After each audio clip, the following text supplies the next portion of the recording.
Watch them grow. I dream I know. Deep are my feelings for you. Watch them grow. Thank you for joining me for Coffee and Conversation. Tonight I have Larry Kuperman as my guest. Hi, Larry. And he has been here. Oh, Ricky Kitty said, awesome shirt, Larry. Thank you. Um, Larry was on my show before, and he is quite the person to talk to about history things. And earlier this week, he said, hey, do you have a slot for me? Because I got some of this really cool things that I want to share with everybody that might, interest people. And I said, absolutely. I was getting ready to start my coffee and conversation back up this week. So thank you, Larry. You are my very first guest of the new year. So welcome and thank you. Well, and look, I want to thank you for being an excellent hostess on both times. And before we get started and get into the meat of the matter, I also want to send a shout out to Jeff. Jeff Shep has been a friend of mine, someone that I admire. Jeff and I are really come from very different backgrounds, but I have come to really value both his friendship and his empathy. I view him as a living symbol of redemption and proof that America is always about second acts. So, okay. The immediate reason that I asked to be on the show tonight is going to be kind of obvious. On January 6th, we all watched our American capital be defaced.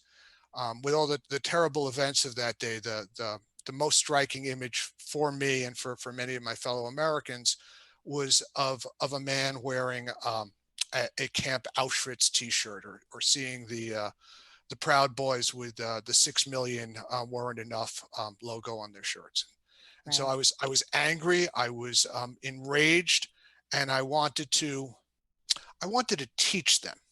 I wanted to teach them that their hatred was misplaced, and it was based on both ignorance and a misunderstanding of our shared history. And look, yes, I know that they hate me. They hate my family. They hate my children. They hate everybody around me.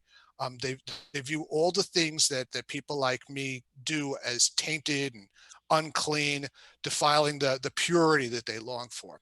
But I wanted to make it a point that they need to know that included in the things made by mud people like me is that most American form of music, rock and roll.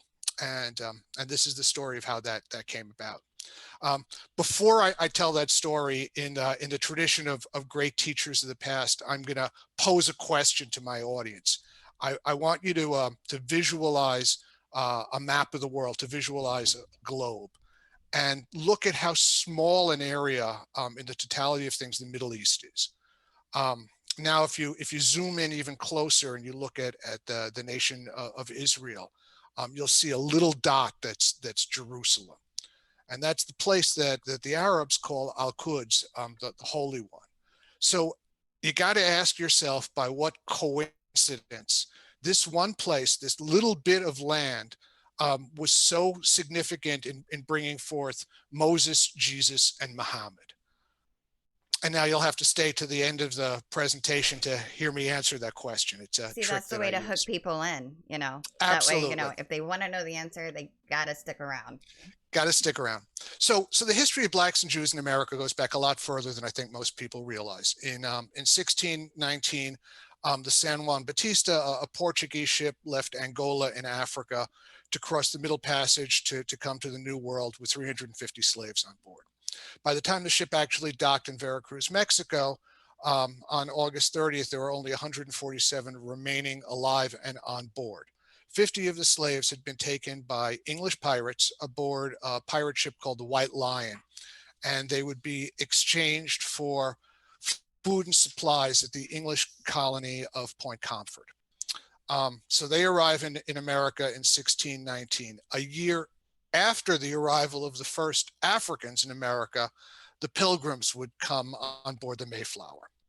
Not to belabor the point, but let's just remember who got here first. Um, the Pilgrims were among a number of groups, right, that came to America looking for the freedom to worship as they saw fit. Among other groups that would follow were Jews fleeing from the Inquisition. Europe was not a hospitable place for Jews. In fact, the word ghetto originally referred to a specific place, to that section of the city of Venice where Jews were segregated. Mm, Um, Europe was still generally a place where Jews could survive, but Jews had lived peacefully in places like Spain and Portugal for hundreds of years. But beginning in 1492, a year that has other significance, um, under royal edicts, both Jews and Muslims were told that they must either convert to Christianity or to leave. And mm, to make sure that they complied with that order, the Inquisition began. Um, Most of the Jews in Spain accepted conversion. Sometimes they practiced Jewish rites in secret. Others fled. Holland, which had been a Spanish colony, was one of the destination places. Brazil, which was actually originally a colony under Dutch authority, was another place. Although it has now been renamed. At one time there was a Rua dos Judeos, Street of the Jews in Recife, Brazil, and that was the site of a synagogue built in 1636. mm, South America, though, was not going to be the final destination. So a guy named Joachim Gans was born in Prague, Bohemia. He got recruited by Sir Walter Raleigh as a mining expert. He had helped develop a new process for the smelting of copper. And Raleigh brought him over to America, to the Virginia colony, to help get their mining industry set up over there. So Gans didn't stay very long in America. A year later, he was back in England, but he's typically credited as the first Jew to arrive in America. And again, that's 1536. mm, So we move up to 1654. A guy named Jacob Barsimon, who's an agent of the Dutch community, the Dutch Jewish community, arrives at their colony of New Amsterdam, which would then become New York, down the road. And his job there is to make it ready. Later that same year, again 1654, a group of 23 Jews from Recife in Brazil flee from the Portuguese above the Santa Catarina, and Barsimon meets them. Um, Even though he's been sent over there to make everything ready, they're not welcomed. The Dutch governor, Peter Stuyvesant, calls these people the deceitful race, the hateful enemies and blasphemers of the name of Christ, and has them thrown in prison. mm, But Stuyvesant has made a mistake.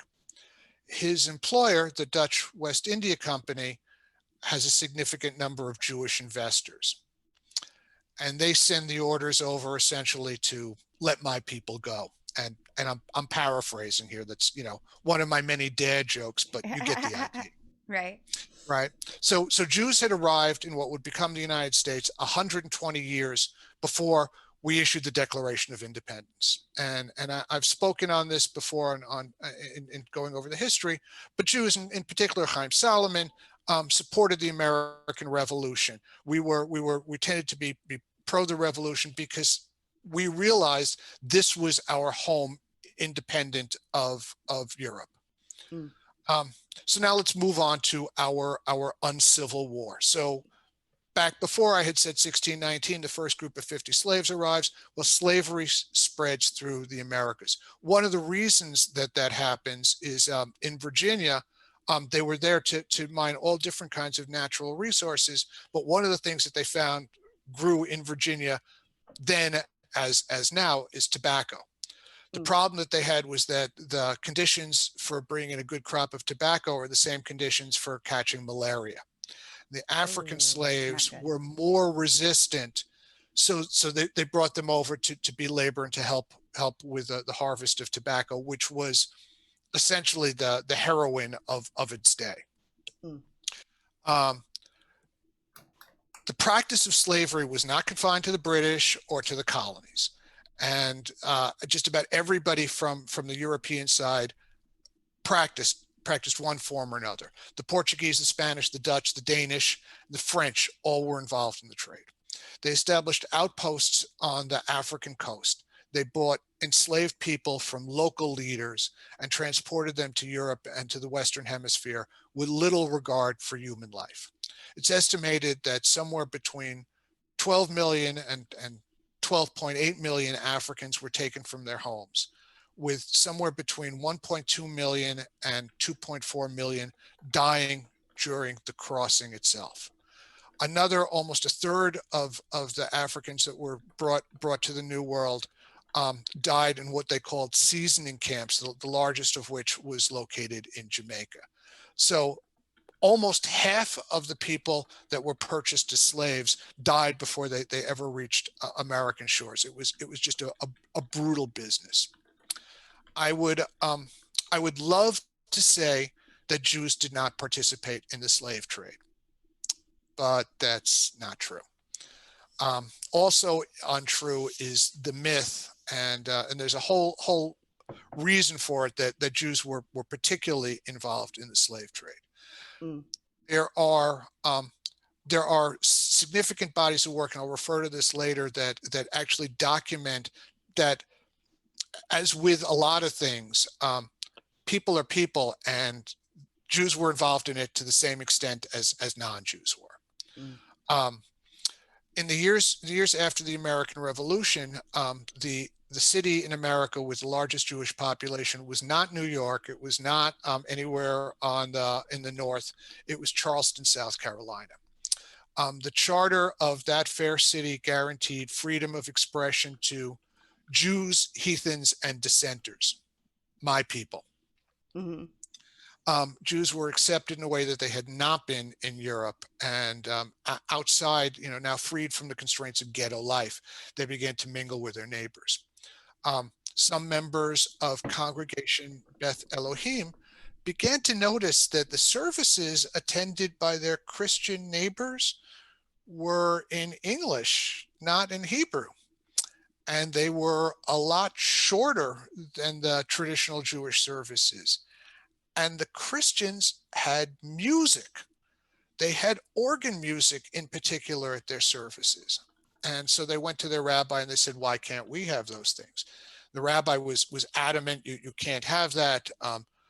Because an organ has those treadles, has those, it's considered Right. playing, that's considered doing work, and you can't do work on the Sabbath. So the argument got heated, and he said, well, if you don't like it here, go form your own congregation. And they did. The Reformed Society of Israelites was the name of their congregation, and that is how Reformed Judaism was established here in America. So And when there did you go. that come about? Did you say? That was in the period between 1776 and 1812, in that Okay. area. Okay. Um, so okay, now let's remember, we've got this large Jewish community thriving in South Carolina. South Carolina was part of the country where slavery was prevalent. There is no evidence of this, but it is logical to assume that in maybe one or more of the households, the Passover Seder, the meal that celebrates the freedom from slavery, the going forth from slavery in the land of Egypt, was served to an affluent Jewish family by their African slaves. Mm. Again, it's a big theme of mine that that people are people, and good and bad is kind of equally distributed. Absolutely. Um, that's just something that's key to me. So okay, they're in the South. They're slave owners. They're blending in with the other people, and they're more or less being accepted, more or less. When the Right. Civil War breaks out, Jews fought on both sides of it. There were about 12,000 Jews in the Civil War, all told. About three-fourths or 9,000 of them fought for the Union. About 3,000 fought for the Confederacy. Fort Myers, Florida. It's named Mm-hmm. after Abraham Myers, the quartermaster general of the South. There's about why there's no statue to him for Judah P. Benjamin, who served as the first Secretary of War and then the Secretary of State for the Confederacy. And after the war, he was so incensed by the outcome of it that he fled the United States. Well, the reason was because he was Jewish. So while I've said that the Jews were by and large accepted in America, that was not always the case. Right. In 1862, Union Major General Ulysses S. Grant, who would go on to become President of the United States, issued General Order 11 expelling all Jews from his district, which included Tennessee, Mississippi, and Kentucky. President Lincoln would countermand that order in 1863. All right, so I've set up this history, and I guess you're asking yourself, well, what about the music? And that's what I'm ready to move on to now. It's funny you So say that because literally somebody just asked, they're like, rock and roll? Where's the rock and roll? I'm like, he's getting to uh, it. Gotta uh, lay the groundwork first. that's right. That's right. So again, slavery was something that was throughout the United States and was practiced by a whole bunch of people. The French owned the city of New Orleans. If you go to New Orleans today, there is a park named after Louis Armstrong. And in this park, there's a section called Congo Square. The French slave owners in the days before the Civil War allowed their slaves to meet there, giving them freedom for their labors on Sunday afternoons. The slaves celebrated by playing traditional music and doing their traditional dances. And there's a fair amount of art on that. I'd encourage people to take a look at that. Soon, Europeans began coming to that area of the park to watch and listen. And a thing happened then. The slaves began to play African songs on the musical instruments of the Europeans and to mix the two styles of music. So this gave rise to what we call today the New Orleans second line, and what is more familiar to most as American jazz. Early performers who helped popularize this style of music include Mahalia Jackson, Jelly Roll Morton, and of course the inimitable Louis Armstrong. Um, Things were changing for Jews as well. The first Jews that came to America came from Spain and Portugal. They were the Sephardim. They were soon joined by Western European Jews from Holland, France, and Germany. But beginning in the 1880s, waves of European Jews began arriving, driven out of their homes by the pogroms. A pogrom, the word literally means a riot, but it almost always is used to talk about a riot against Jews, against the Jewish population.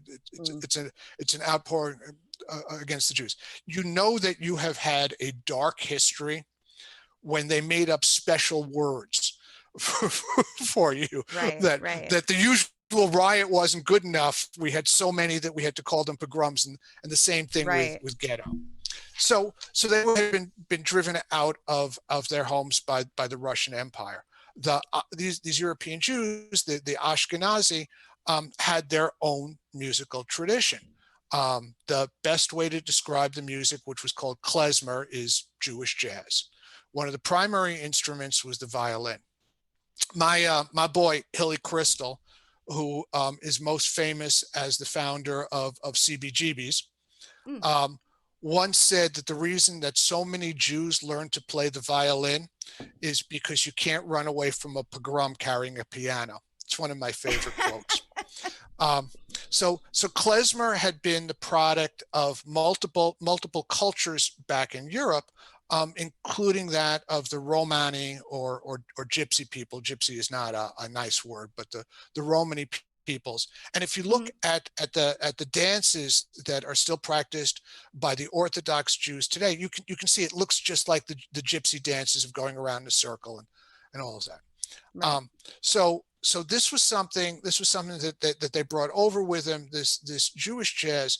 But when they got to America and heard the music that was being made by African Americans here, it resonated with them. Mm, Israel Isidore Balin was born in Tyumen, Siberia. His family had arrived in Ellis Island in 1893 when he was only 5 years old. They soon found that they had traded one form of poverty for another. His family first lived in a basement flat on Monroe Street before moving up, put that in quotes, to a tenement on Cherry Street. His father died when he was 13. Even before then, as a young boy, Israel had to work. He got a job as a kid delivering newspapers. One day he was at the docks in New York, in New York Harbor, and he was so involved in watching a ship come in that he didn't notice the boom from a crane was getting dangerously close, and it knocked him into the freezing water. Ooh, When they finally got this kid, when they finally pulled this kid out of the freezing water, he still had 5 pennies clenched in his hand. Um, wow. so that's young Israel. By 1907, Israel changes his name from Israel Violin to Irving Berlin. He became a songwriter, selling his first song for the grand sum of 37 cents. In 1911, he would score big with his song Alexander's Ragtime Band, a song that would be covered over and over again. This was a mega hit of the time. There were 4 different versions that all made the top 10 list in 1911. In writing the song, Berlin had been influenced by the work of an African American songwriter named Scott Joplin. Um, Berlin's success helped revive interest in Joplin's work and that of other Black artists. Um, Ironically, Irving Berlin, a Jew who had come to America for religious freedom, would also be the author of some of the most memorable traditional American Christian music, including writing the song Easter Parade, White Christmas, and of course, God Bless America. You're welcome. Wow. Um, Once Irving Berlin had opened the door, other Jews came through and said, we can write these songs. So George and Ira Gershwin changed their name from Gershowitz. In 1919, George Gershwin had a big hit with the song Swanee. And in 1924, his song Rhapsody in Blue established him as a musical genius. If there's any question about how Blacks and Jews cooperated on the music, um, the George Gershwin play Porgy and Bess should settle it. The play was first performed by a group of classically trained African American singers in Boston in 1935 before moving to Broadway. Um, Casting a Black cast to do a Broadway play was more than daring for its time, and the play was a financial failure. But in 1976, it was revived by the Houston Grand Opera and is considered one of the greatest works by an American playwright. Um, Jews were performing in vaudeville and burlesque at the same time, often under Americanized names and sometimes in blackface, something that is kind of troubling to us today. Um, Exactly. Al, Al Jolson was among the most famous performers, and his performance was captured in the movie The Jazz Singer, which is the first movie with a synchronized soundtrack. By the way, boy, the marketing stuff behind The Jazz Singer was just chef's kiss. One of Jolson's first lines was, "You ain't heard nothing yet." Um, but most modern American Jews shudder when they see Jolson performing in blackface. At the same time as that was going on, there was a thing called Jew face. Oh, wow. Performers, often Jewish performers, would put on exaggerated noses and would perform humor based on stereotypes. Um, Right. all I can say is that neither of these, through the vision of today, would be our proudest American moments. But I got a cool Right. story for you. Whenever you have this kind of thing happening, you should always look to the women to solve it, right? Of course. We So solve everything, Sophie don't we? Just kidding. Sophie Tucker, yes, dear. Sophie Tucker was a rebel. She was doing a performance that called for blackface, and before she went on, she claimed falsely that her makeup kit had been lost. So they allowed her to go on without it. She then stunned the audience by saying, "You all can see I'm a white girl. Well, I'll tell you something more. I'm not Southern. I'm a Jewish girl, and I just learned this Southern accent doing a blackface act for 2 years. And now, Mr. Leader, please play my song." And it's one of the Wow. one of the really cool moments of that. That is really cool. Throughout the 1950s, 60s, and 70s, Jewish men and women were following the tradition that had been pioneered by Irving Berlin and the Gershwin brothers, which is they found careers as songwriters. In New York City at 1619 Broadway is the famous Brill Building. A partial list of the Jewish songwriters that had offices there include Burt Bacharach, Neil Diamond, Marvin Hamlish, Neil Sedaka, Phil Spector, Paul Simon, Carole King, Laura Nyro, Lieber and Stoller, and I'll talk a little bit about them, and Doc Pomus and Mort Schumann. Musical acts that also made the Brill Building their home included Bobby Darin, the Drifters with Benny King, Leslie Gore, Liza Minnelli, Donald Fagen, and Walter Becker, better known as Steely Dan. The Ronettes, the Shirelles, Frankie Valli, and the Four Seasons, and of course, Dionne Warwick. So many of the songwriters, the Jewish songwriters in there, wrote for Black musicians. And the most famous song that I'm going to give you is Hound Dog. Hound Dog was made famous by Elvis Presley, Mm-hmm. but it was written by Jerry Lieber and Mike Stoller. And it was originally written for and recorded by Big Mama Thornton in 1952. Lieber and Stoller also worked with Benny King and shared credits on the song Stand By Me. I mentioned Pomus and Schumann. They wrote what is considered one of the greatest rock and roll songs of all time, early rock and roll, Teenager in Love. And interesting fact, Doc Pomus was a very heavy man, but he also was confined to a wheelchair. He had to use crutches and then was confined to a wheelchair for most of his life. He had contracted polio as a kid. At his wedding, he'd married a very beautiful woman. Beautiful women were always attracted to him despite his physical appearance. But the one thing he couldn't do was he couldn't dance with his bride. Mm. So while he was watching everybody else dance with his bride, he took some of the unused wedding invitations and wrote the lyrics to what would eventually become Save the Last Dance for Me, Oh, wow. which is going to have a whole different meaning when you know that it was written by a guy who couldn't dance with his Dance. wife, but was going to take her home at the end of the night. So the musical partnership between Jews who had come from Europe's ghettos and Black musicians for whom the memory of slavery was at this time less than 100 years old is what gave rise to America's music. And there is a very specific story. Leo Mintz owned a record store in Cleveland, Ohio, that sold rhythm and blues records recorded by Black artists or by white artists influenced by Black performers, in addition to everything else. What he wanted to do, he was really a big R&B fan, and he wanted to sell more records. But the problem that he was faced with is that white audiences were reluctant to buy what they regarded as Negro music. He made a deal with a local radio DJ, a guy named Alan Freed, to help him sell records.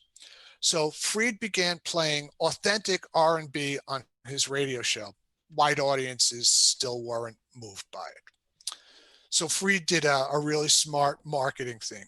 He rebranded the music, same music pretty much, as rock and roll. Rock and roll was a slang term that was used in the Black community. It was a euphemism for sex. Mm. But by 1952, Freed had renamed his show Moondog's Rock and Roll Party. In the 1956 film Rock, Rock, Rock, Freed says, rock and roll is a river of music which has absorbed many streams. Rhythm and blues, jazz, ragtime, cowboy songs, country songs, folk songs, all have contributed greatly to the big beat. So Alan Freed has now coined this term rock and roll, but an original form of music is in an embryonic form, but it hasn't burst forth yet. And for that, we have to go over to a guy named Phil Chess. He was born Faisal Siz in what was Poland at the time. It's now Belarus. Along with his brother Leonard, his sister Malka, his mother and father, the family came to America in 1928, settling in Chicago. Chicago is kind of key because the blues, right? Right. Faisal became Phil, and Siz became Chess. After serving in World War II, the brothers opened up a club, the Macamba Lounge, and then 2 years later, Leonard became a partner in what was Aristocrat Records. He brought Phil with him. Originally, Aristocrat recorded a wide range of music, but in 1950, the company changed its name to Chess Records and began specializing in R&B music. It's one of the few labels that recorded the original music of black performers. To this day, if you're interested in the greats of R&B, you're going to go get the Chess collection. Some of the artists that were signed to Chess included Howling Wolf, Etta James, Willie Dixon, Sonny Boy Williamson, Bo Diddley, and Muddy Waters. Muddy Waters in 1955 that sends a young black musician to audition for Phil Chess. I'm not going to tell you who it is. I'm going to let you guess. But the performer was to play a blues song entitled Wee Wee Hours. Phil was mildly interested in the song, but he explained to the guy that if they were going to cut a record, they would need to have something for the B side of it. All right. You, Mm. you guys remember records, those were made out of dead dinosaurs. Um, Vinyls, yeah. Kind of yeah. like eight tracks The, are to my generation. Vinyls have become that to the yeah. newer generation, the younger ones. Anyways, go ahead. So, Sorry. no, all good. So this performer, when he's told to play another song, he didn't really have anything ready, but he says, well, he's got a country song that he played at mixed race clubs when he could get in there. And it was called Ida Red. So Phil says he was fascinated by a hillbilly song sung by a black man, and so he let him play it. At the end of that time, Phil says, I tell you what, I'm going to give you a contract for this song, but you got to change a couple of things for me. The music can stay the same. That's great, but I need you to change the lyrics. Make it about cars and girls. All the kids today like songs about cars and girls. So can you do that for me? Yes, sir, Mr. Chess, I can do that. And he says, the other thing is you got to change the name of the song. Nobody's ever going to buy a record with Ida Red on it. And he says, well, Mr. Chess, what do you want me to call it? And Phil supposedly looks down and sees an eyeliner that had been left in the studio. And he says, well, hell, let's name the damn thing Maybelline.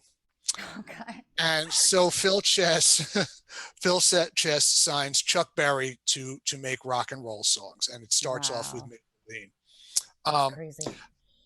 another little bit of factoid, another factoid about Chuck Berry songs. I'm going to guess everyone in the world knows Johnny Be Good. If you know Johnny Be Good's lyrics, it's there lived a country boy named Johnny Be Good. That was not the original lyric. The original lyric was that there lived a colored boy named Johnny Be Good, but Chuck Berry Oh. cut it so that they would be able to get radio play.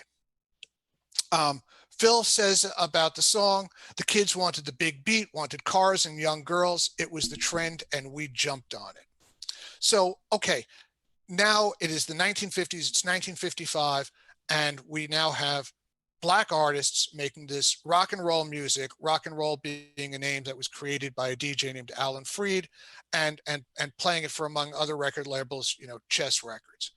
Mm. The connection from the 50s to more modern music is abundantly clear. Richard Wayne Penniman, better known as Little Richard, influenced a whole generation of white performers, including Elvis Presley, Buddy Holly, Bill Haley, Jerry Lee Lewis, the Everly Brothers, Gene Vincent, and Eddie Cochran, all of whom recorded covers of his work. In Wow. 1972, he shocked a BBC interviewer by calling himself a little Jewish boy, black bottom from Georgia. So Little Richard also helped influence the career of James Marshall, Jimi Hendrix, Mm. and the pair recorded a single called "I Don't Know What You Got, But It's Got Me" in 1965. Hendrix is one of the black artists whose work was more popular with white audiences than it was with black audiences. It's interesting. While Jimmy was still alive, I was living in New York City, and one of the progressive black stations refused to play his music because it was white people's music, kind of harkening back to Cleveland in the years before when white people wouldn't buy the R&B records because it was Negro music. Right. Um, as I said, people are people. A great Hendrix story. In 1966, Hendrix was on tour in London. The band Cream, featuring guitarist Eric Clapton, Yep. was to perform at a certain club. And Hendrix asked if he could play a few songs, just between Cream sets. Recalling the meeting, Eric Clapton said, he played just about every style you could think of, and not in a flashy way. I mean, he did a few of his tricks, like playing with his teeth and behind his back, but it wasn't an upstaging sense at all. And it, he walked off, and my life was never the same again. Mm. Um, let's fast forward to 1972. Andy Adney Chernoff, Jewish kid from New York, was attending the State University of New York, SUNY at New Paltz. And his friend Ross, the boss Friedman, also from New York, was playing in a local band called Total Crud. And they got together and formed an early punk band called the Dictators. If you guys don't know the Dictators, you should give them a listen. They are funny as you could ask for.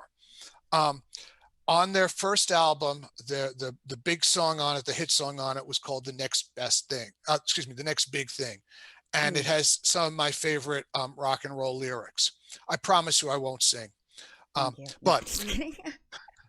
I knocked him dead in Dallas, and I didn't pay my dues. Yeah, I knocked him dead in Dallas. They didn't know we were Jews. I just absolutely love that. So if you were in New York in the 1980s, you were exposed to two local bands that were up and coming. Run DMC became the first hip hop group to have a gold record in 1984. And in 1986, three Jewish boys from Brooklyn, performing as the Beastie Boys, released License to Ill.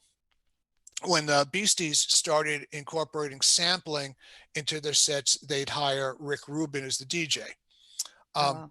Rubin was a Jewish kid from Lido Beach, New York, who had met Russell Simmons while they were both students at NYU. Rubin and Simmons would form Def Jam Records and would sign the Beastie Boys, LL Cool J, Public Enemy, Ghetto Boys. It's Good to Be a Gangster, and Run DMC to their label, and to help promote hip hop. And so there you have it.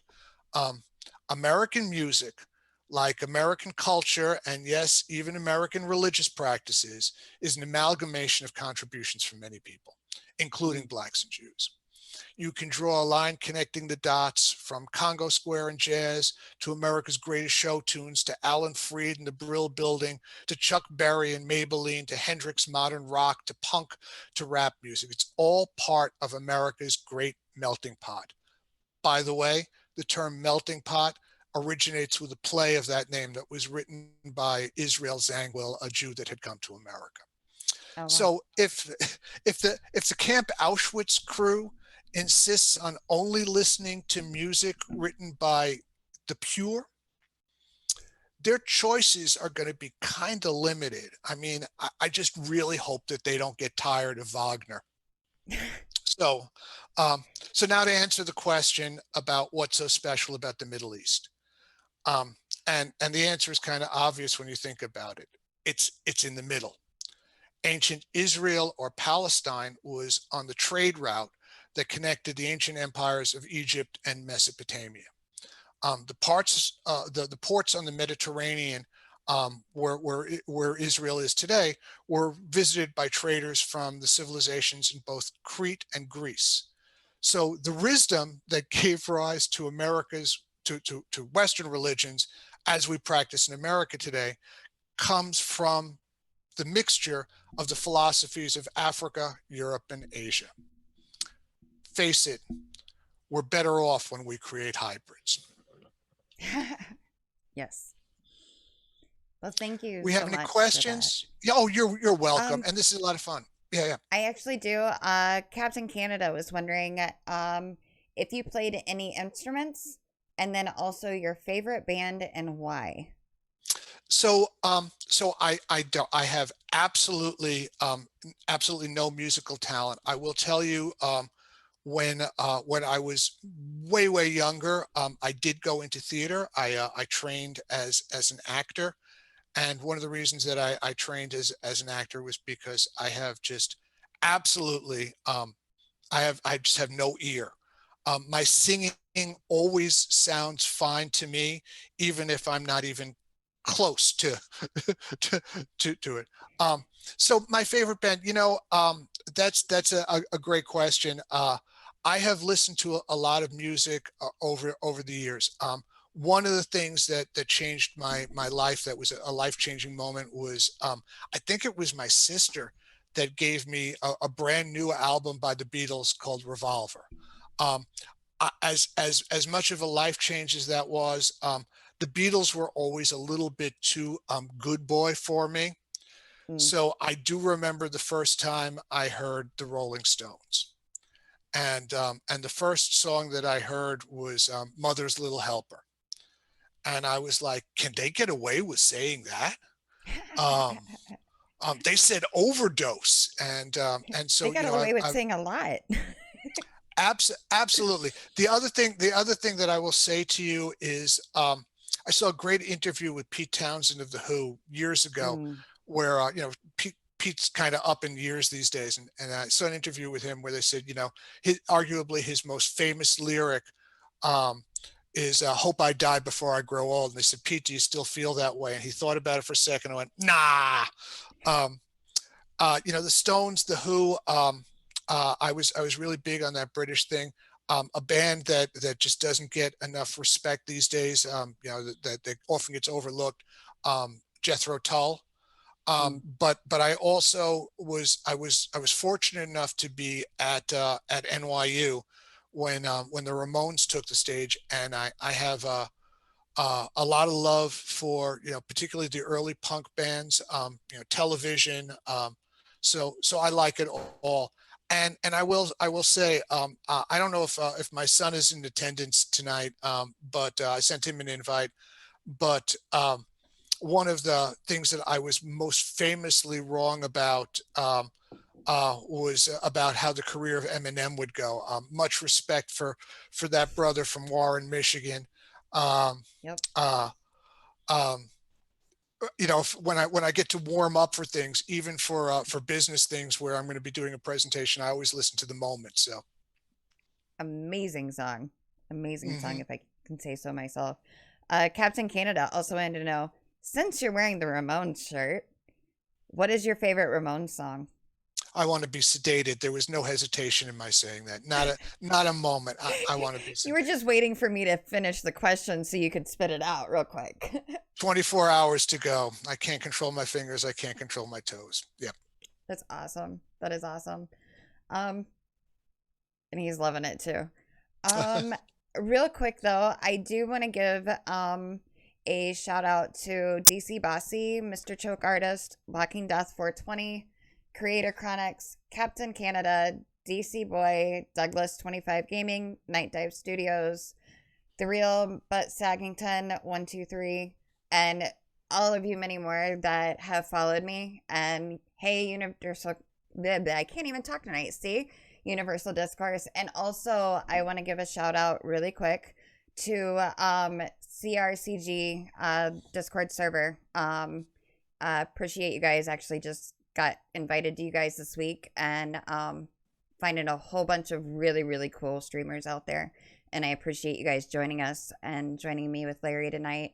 If you guys have any questions or anything, Larry also, this is kind of a side topic, but Larry also does gaming and works with Night Dive Studios and stuff. So there's some other, Well, I things don't know there if I'd too. say But works there. They let me or hang out and stuff. right, Um, exactly. our CEO just posted a screen capture from testing of one of our multiplayer games, and I managed to get -1 frag score. I didn't realize I was standing in a pool of lava. I'm just the worst at games, but I have fun. uh, what? Let's see. Hold on, let me see here real quick. I got lost in the chat. I'm so used to actually just typing in chat and not actually talking to people. So it's kind Mhm. of nice to be able to have the interaction too. Um, what what do you like to play?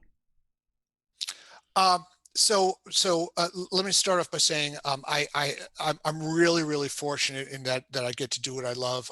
Night Dive specializes in restoring the classic games from the past. So We do Turok 1 and Turok 2. We do System Shock 1, System Shock 2. We did last year, we did Blood for Atari and Doom 64 for Bethesda. So I do love those classic games, those kinds of shoot 'em ups. I also have an obsession for pinball games. That's how I misspent part of my youth. Not affiliated with them, except that I'm friends with some of the people over there. But I think I own pretty much all of the Zen pinball tables. Oh, That's nice. the stuff that I enjoy. That's awesome.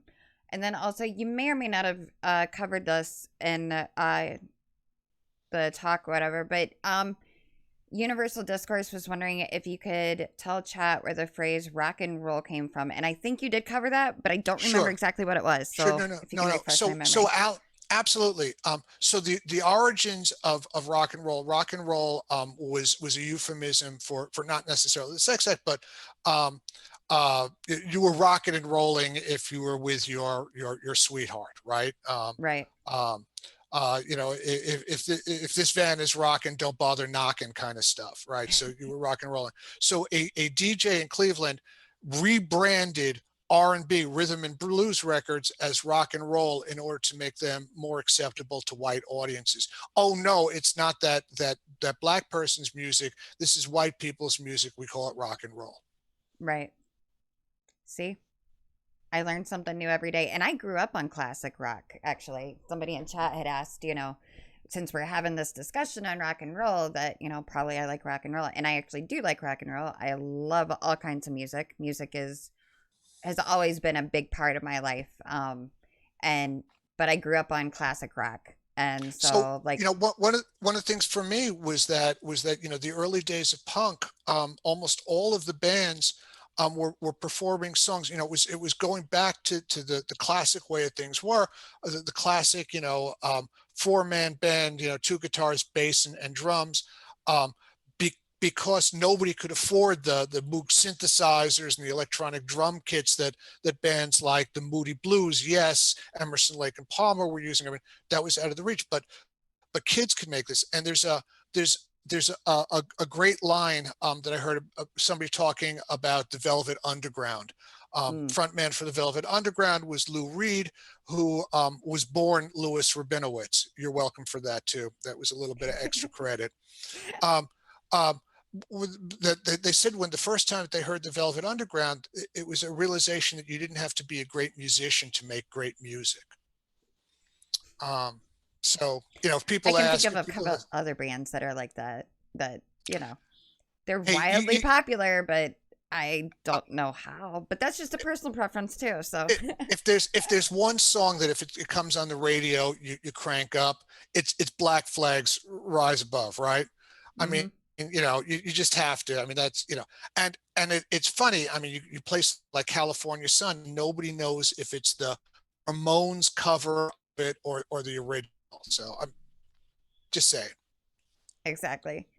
Captain Canada was saying, fun fact: "Sweet Child of Mine" intro riff was Slash's warm-up riff. Never intended to be used for any song, but the band loved it and was then used for the famous song. And evidently, that is the best riff ever, created, because I love that song. I actually, another fun fact, but um, I actually played flute and tenor saxophone and piccolo, but my high school marching band actually modeled after Ohio University, not Ohio State, but Ohio University, and did the dancing and stuff. And we actually played Sweet Child of Mine was one of the songs that we played. And let me tell you what, it is not an easy riff to do. I did it on flute and on tenor saxophone, but it's probably one of my favorite songs still to this day. So it's a crazy fun fact. Anyways. But you were mentioning earlier that part of kind of what brought this about was all of the insanity that has ensued Yeah.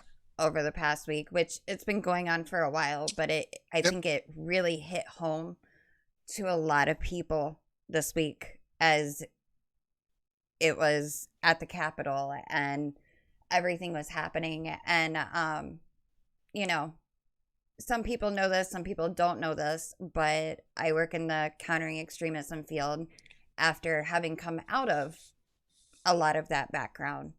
And I did not, I will say, I am some bit numb to certain things because of having been around it before. But this definitely affected me in a way that I didn't imagine it would, which is actually probably a really good thing because it kind of means, parts are starting to wake back up and connect again. Yeah. But it amazed me and it encouraged me. I want to tell you this, Larry, that you're like, you know what? I want to be able to use this to reach out to people and try and unify people.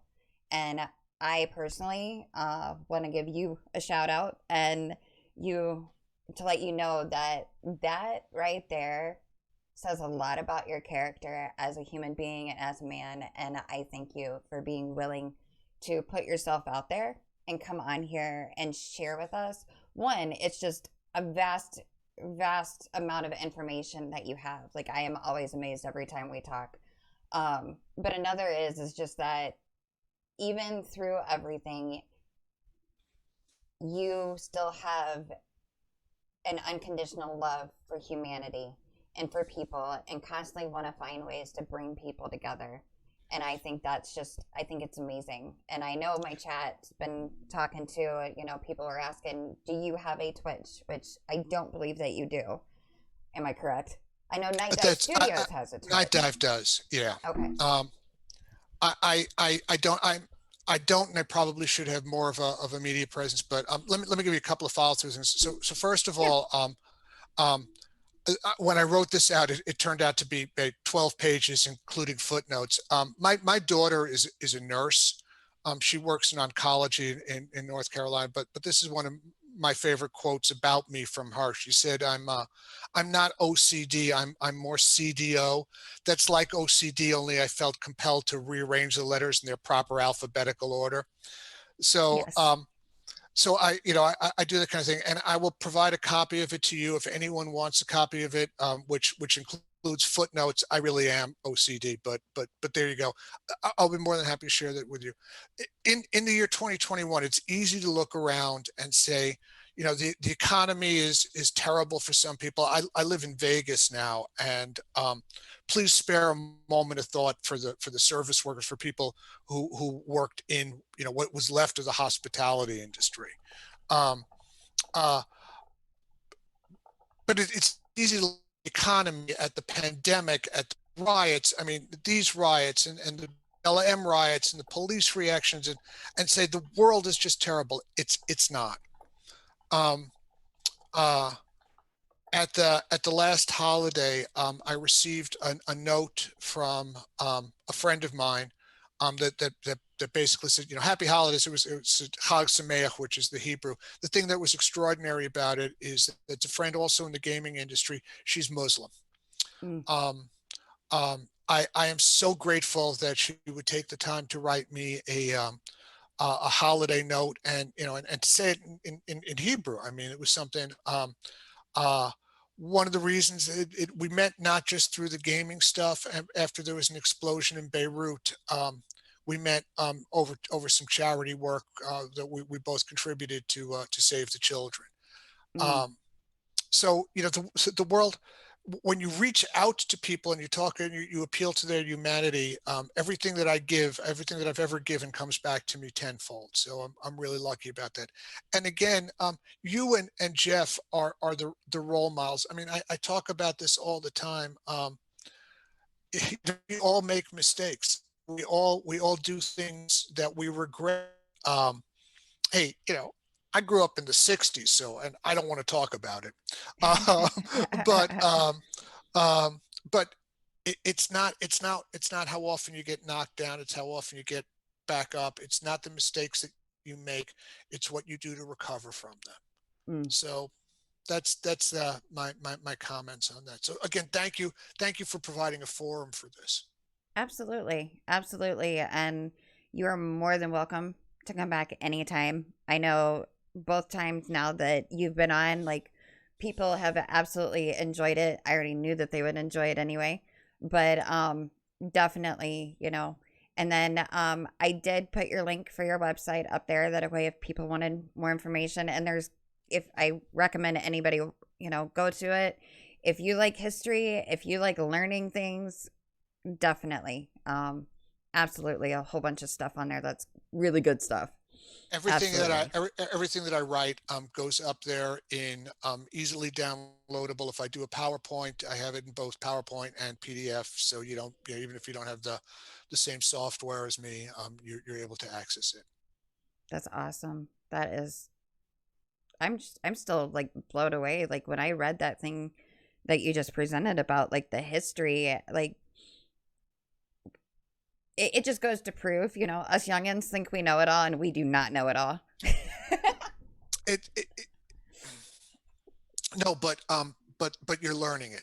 So Yes. that's the, you know, it's not what you come in knowing, it's what you walk out knowing. That's kind of important, right? Absolutely. Absolutely. It never ceases to amaze me really. Like I um just everything. Like learning that we can all learn together. We all still have our differences. I'm sure there's things that you and I will disagree on. But then there are other things that we can agree on. And if we can grow together, that's the best way to do it.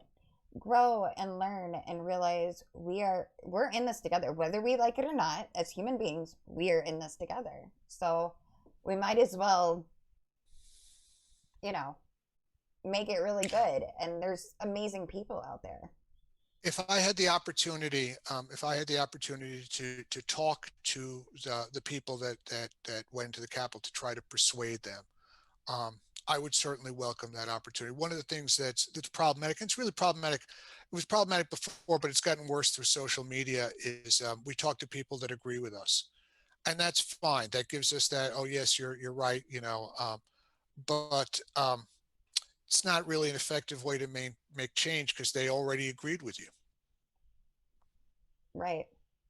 Just say it. That's a good way to put it. I never thought about putting it that way, but you're exactly right. Like if we, I mean, one thing that I've talked about before with the Beyond Barriers podcast that I do is we talk about being in an echo chamber. And that's exactly Yes, what you were talking about. If you constantly surround yourself with individuals and people that agree with you, then that's all you're going to know. And one, you're not going to grow as an individual and a human being. And a lot of people don't realize that.